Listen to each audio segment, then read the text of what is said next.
Bismillahirrahmanirrahim. Assalamualaikum warahmatullahi wabarakatuh. Dari Aisyah radhiyallahu anha berkata, ada seorang wanita Yahudi menemui lalu menceritakan perihal siksa kubur. Kemudian berkata kepada Aisyah radhiyallahu anha, semoga Allah melindungimu dari siksa kubur. Kemudian setelah itu Aisyah radhiyallahu anha bertanya kepada Rasulullah sallallahu alaihi wasallam perihal siksa kubur. Maka beliau menjawab, ya benar, siksa kubur itu ada. Kemudian Aisyah radhiyallahu anha berkata, maka sejak itu aku tidak melihat Rasulullah Shallallahu alaihi wasallam setelah melaksanakan sholat kecuali beliau memohon perlindungan dari siksa kubur.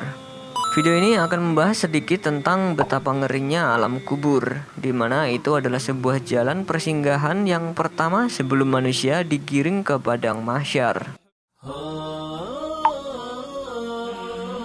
Rasulullah Shallallahu Alaihi Wasallam pernah melarang ziarah kubur karena ditakutkan terjadi kesyirikan dan pemujaan terhadap kuburan. Tetapi kemudian beliau Shallallahu Alaihi Wasallam membolehkan jika untuk mengingat kematian. Dari Ibnu Buraidah, dari ayahnya, ia berkata Rasulullah Shallallahu Alaihi Wasallam bersabda, aku telah melarang kalian menziarahi kuburan. Sekarang berziarahlah ke kuburan, karena berziarah itu terdapat peringatan atau mengingatkan kematian. Hadis riwayat Abu Daud. Alam kubur merupakan alam setelah kematian. Penggambaran alam kubur begitu mengerikan. Di antara jenis azab kubur adalah himpitan kubur yang akan mematahkan dan menghancurkan tulang belulang penghuninya. Bahkan hampir semua orang yang mati itu ketika dikuburkan di dalam kuburnya akan merasakan himpitan kubur, lalu akan dilonggarkan darinya dari sebab keimanan dan amal solehnya. Dalam sebuah hadis dari Abu Ayyub radhiyallahu anhu bahwasanya ada seorang anak kecil dikuburkan, maka Rasulullah Shallallahu alaihi wasallam bersabda, seandainya ada seseorang terbebas dari himpitan kubur, niscaya anak ini terbebas. Hadis riwayat At-Tabrani. Isyarat adanya sisa kubur membuat jamaah yang mendengar khutbah Rasulullah Shallallahu Alaihi Wasallam menjadi gaduh dan berteriak. Suatu hari Rasulullah Shallallahu Alaihi Wasallam berdiri menyampaikan khutbah, lalu menyebut perihal fitnah kubur yang setiap orang akan diuji karenanya. Ketika beliau menyebutkan hal tersebut, kaum muslimun menjadi gaduh dan berteriak. Hadis riwayat Bukhari. Dari Hani, bekas budak Utsman, dia berkata, jika Utsman bin Affan berhenti di suatu kuburan, dia menangis sehingga jenggotnya basah. Ditanyakan kepadanya, apakah kamu ingat surga dan neraka? Janganlah kamu menangis. Apakah kamu menangis hanya karena ini? Dia menjawab, sesungguhnya Rasulullah Shallallahu Alaihi Wasallam bersabda, sesungguhnya kuburan adalah tempat singgah pertama akhirat. Jika selamat darinya, maka setelahnya pun ia akan lebih mudah urusannya. Namun jika ia tidak selamat darinya, maka sesudahnya pun ia akan lebih sulit lagi. Utsman berkata, Rasulullah Shallallahu Alaihi Wasallam juga bersabda, aku tidak pernah melihat suatu pemandangan melainkan kuburan itu lebih buruk dari segalanya. Hadis riwayat Ibnu Majah. Bahkan jeritan dari dalam kubur karena siksaan bisa didengar oleh semua binatang. Dari Aisyah radhiyallahu anha, dia berkata, dua orang wanita tua dari kaum Yahudi Madinah menemuiku. Lalu keduanya berkata, para penghuni kubur akan disiksa dalam kubur mereka. Lalu aku mendustakan mereka berdua dan aku tidak senang mempercayai mereka berdua. Kemudian keduanya keluar dan Rasulullah Shallallahu Alaihi Wasallam masuk menemuiku.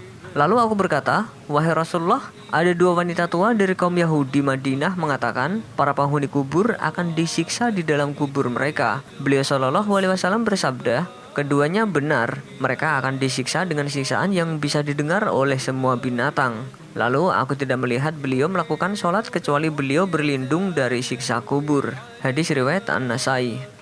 Dalam hadis Nabi Muhammad SAW terdapat pelajaran betapa pentingnya bersuci setelah kencing sehingga terhindar dari siksa kubur. Dari Ibnu Abbas, dia berkata Rasulullah SAW melewati dua kuburan. Beliau lalu bersabda, ketahuilah sesungguhnya dua mayat ini sedang disiksa dan mereka berdua disiksa bukan karena melakukan dosa besar. Salah seorang di antara mereka disiksa karena suka mengadu domba, sedangkan yang lainnya disiksa karena tidak memasang satir saat kencing. Kemudian beliau meminta pelepah kurma basah, lalu membelahnya menjadi dua. Kemudian beliau menanam salah satu pada kubur yang pertama dan yang satu lagi pada kubur yang kedua sambil bersabda, semoga pelepah ini bisa meringankan siksa keduanya selama ia belum kering. Hadis riwayat Muslim.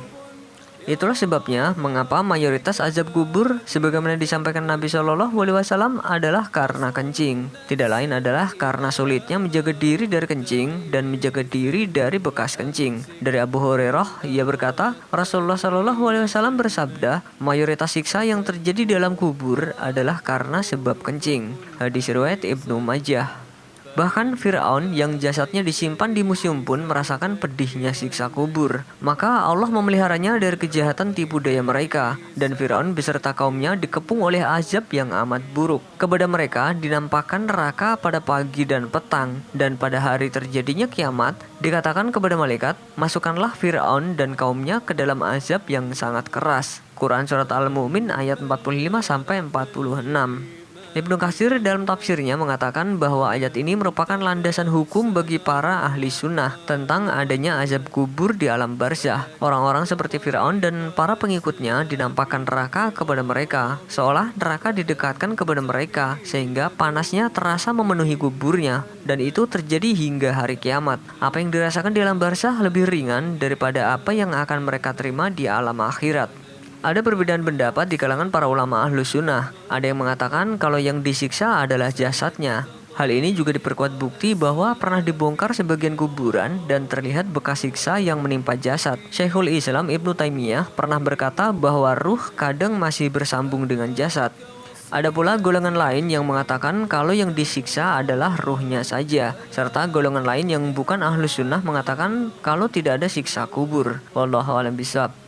Mengenai siksa kubur, ada cerita yang pernah bikin heboh. Cerita ini menyebar luas tanpa menyebutkan sumber aslinya. Tapi kami mengambil kisah ini dari Darul Amanah dalam kajian kitab Tanbih Al-Ghafilin, Pedihnya Siksa Kubur oleh Ustadz Muhammad Fadzur Rahman. Ada kisah, suatu saat Nabi Shallallahu Alaihi Wasallam bersama para sahabat mendatangi jenazah dan hendak menyolatkannya. Tetapi tiba-tiba saja didapati ada ular yang melilit jenazah tersebut. Ketika hendak dipukul oleh para sahabat, si ular justru bersahadat. Lantas ditanyalah ular tersebut, "Kenapa engkau melilit dan menyiksa jenazah ini?" Si ular pun menjawab, "Aku telah diutus untuk menyiksa orang ini, sebab orang ini telah lalai atas 3 perkara." Lalu sahabat kembali bertanya, "Apa 3 perkara itu?" Dijawab oleh ular, 3 perkara yang dilalaikan oleh orang ini adalah ketika Allah memanggil untuk melaksanakan sholat, ia tidak langsung melaksanakannya, dan justru menunda-nunda sehingga tertinggalkan. Lalu ketika Allah sudah memanggilnya untuk melaksanakan zakat, ia juga tidak melaksanakan zakat. Dan ketika dipanggil untuk melaksanakan puasa, justru dengan sengaja meninggalkan puasa. Kisah lainnya juga menceritakan hal yang hampir sama. Ketika para sahabat menemukan ada seorang pemuda yang menangis di depan masjid, lalu ditanya, "Kenapa wahai anak muda? Apa yang membuatmu bersedih?"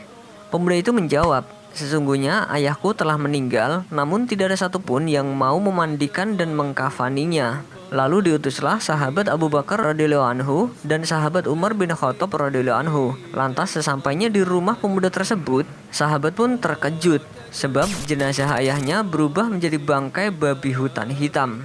Melihat hal ini, sahabat Abu Bakar radhiyallahu anhu dan sahabat Umar radhiyallahu anhu pulang dan melaporkan hal tersebut kepada Nabi Muhammad SAW. Setelah mendengar laporan tersebut, Rasulullah SAW mengajak 2 sahabatnya itu untuk kembali ke rumah pemuda tadi. Kemudian sampai di sana, Nabi mengangkat tangan dan mendoakan jenazah tersebut. Ketika jenazah tersebut kembali menjadi jenazah manusia pada umumnya, Nabi SAW pun memerintahkan para sahabat untuk memandikan dan mengkafaninya. Setelah dimandikan dan seterusnya, jenazah pun diantar menuju kubur.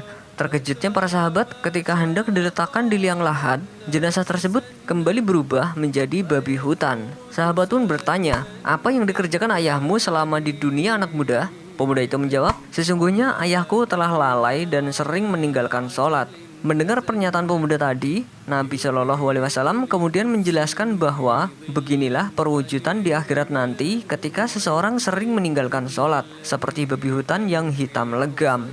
2 kisah ini menjadi gambaran bagi kita akan pedihnya siksa kubur. Saking hebat dan pedihnya siksa kubur, Nabi Shallallahu Alaihi Wasallam hingga berulang kali memperingatkan kita untuk meminta pertolongan dan perlindungan dari Allah akan siksa kubur. Abu Hurairah berkata, Rasulullah Shallallahu Alaihi Wasallam bersabda, jika salah seorang dari kalian selesai membaca tasyahud akhir, hendaklah berlindung kepada Allah Subhanahu Wa Taala dari 4 perkara, dari siksa neraka jahanam, sisa kubur, fitnah kehidupan dan fitnah setelah mati, serta dari fitnah Al-Masih Dajjal.